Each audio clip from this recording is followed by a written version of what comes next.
Hello everyone, তো তোমরা সবাই কেমন আছো? আশা করি অনেক ভালো আছো, আর আমিও খুব ভালো আছি। তো আজকে একটা নতুন ভিডিও তোমাদের সামনে নিয়ে এসেছি। আমি আজকে রান্না করেছি যা ইচ্ছে তাই।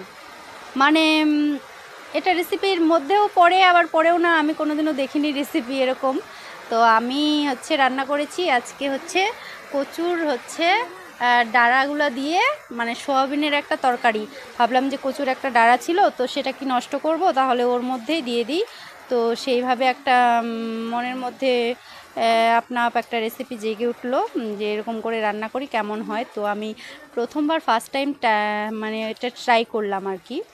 তো এই যে দেখতে পাচ্ছ, সয়াবিনটা কিন্তু ভেজে নিয়েছি আমি আগে থেকেই, ভেজে রেখে দিয়েছি ওটা। আর এইদিকে কচুগুলো বেশ ডুমো ডুমো করে কেটেছি, মোটা মোটা করে, তো সেটাও ভেজে নিলাম। তো তারপর কিন্তু ওটা ভেজে নিচ্ছি আমি। তো ওটা ভেজে তুলে নেব, এই যে তুলে নিচ্ছি দেখতে পাচ্ছ। তো সবগুলোই তুলে নিয়ে এখন আমি কড়াইয়ের মধ্যে তেল দিয়ে দিয়েছি। আর এখানে ফোড়ন দিলাম, জিরা ফোড়ন দিয়েছি। আর তোমার রসুন পেঁয়াজ কুচি করে রেখেছিলাম। তো পেঁয়াজটাকে আমি বেটে নিয়েছি, তাহলে একটু যেন গ্রেভি হয়, ঝোলটা যেন গ্রেভি হয়, সেই জন্য সেভাবে আমি পেঁয়াজ কুচিটাকে বেটে নিয়েছি। হালকা রসুন বাটা দিয়েছি, আদা বাটা ওর মধ্যে, তারপর লঙ্কা বাটা দিয়ে বেশ মানে একটু ভেজে নিয়ে, মানে মশলাটাকে একটু জল দিয়ে কষিয়ে নিয়েছি। তো কষিয়ে নেওয়ার পরে কিন্তু এই যে দেখো, গ্রেভিটা কিন্তু মোটামুটি তৈরি হয়ে গেছে। এই যে দেখতে পাচ্ছ কত সুন্দর একটা লাল টকটকা গ্রেভি। তারপর কিন্তু আমি ভেজে রাখা সয়াবিন আর কচুগুলো দিয়ে দিলাম, কচুর ডাঁটাগুলো দিয়ে দিলাম। তো এই যে দেখো, বেশ একটা মাখো মাখো ব্যাপার। এটার রেসিপির নাম কি দেব আমি নিজেই বুঝতে পারছি না, বাট যা হোক কিছু একটা রেসিপি নাম দিলেই হলো। কচু সোয়াবিন। তো তো দিয়ে দিয়েছি আমি সে। তো দেখতেই পাচ্ছ কত সুন্দর একটা কালার এসছে। আর আমার তো রান্না করতে করতে জিভে জল চলে এসেছিলো, বাট আমার সোয়াবিন খাওয়া বারণ আছে, সেই জন্য কিন্তু আমি খেতে পারবো না। তো দেখো কি সুন্দর, একদম মাংসর মতো রান্না হয়ে গেছে।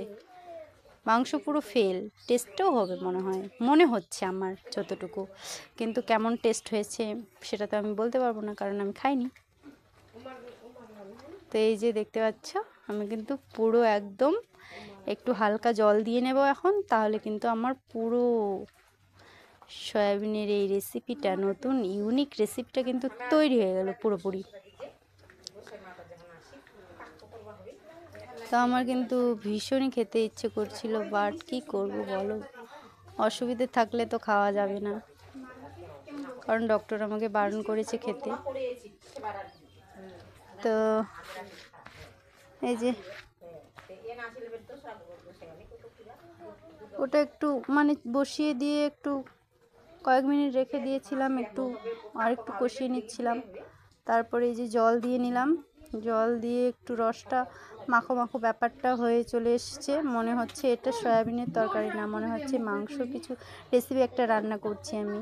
এমনই কালারটা সুন্দর হয়েছিল, আমি নিজের প্রশংসা নিজেই করছি। দেখো কি সুন্দর colour, wow, very nice, beautiful একটা খাবার। তো এটা কোনোদিনও আমি কোথাও এই রেসিপিটা দেখেও নি, আর এখনও রান্নাও করিনি, বাট ফার্স্ট টাইম রান্না করলাম, মনে হয় খেতে টেস্টি হবে আর কি। তারপর কাঁচা লঙ্কাটার দিকে একদম খেয়াল ছিল না। সরি, ভয়েস দিতে দিতে বাবা এদিকে উল্টে পড়ে যাচ্ছিলো, সেই জন্যই আমি কিন্তু চিৎকার করলাম। আর এদিকে হাসতেছে ভাগ্নি।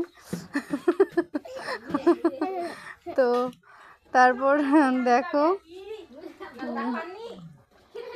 তারপর কিন্তু শেষে কিন্তু আমি ধনেপাতা ছিটিয়ে দিলাম কুচি কুচি করে। তারপর কিন্তু আমার রেডি, এই সোয়াবিনের রেসিপিটা কিন্তু পুরোপুরিভাবে রেডি হয়ে গেছে। আর এই যে দেখো গ্রেভিটা কত সুন্দর হয়েছে, আর ওয়াও কি সুন্দর একটা ফ্লেভার বেরিয়েছে ধনেপাতাটার।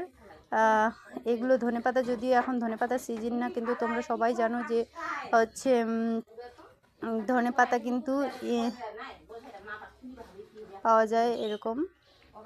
ওই যে চ্যাপ্টা চ্যাপ্টা পাতাগুলো, ওগুলো কিন্তু ধনে পাতা হয়। তো সেটাই আমি কিন্তু এখানে করছিলাম। আর দেখো আমার কিন্তু পুরোপুরি হয়ে গেছে। ব্যাস কমপ্লিট।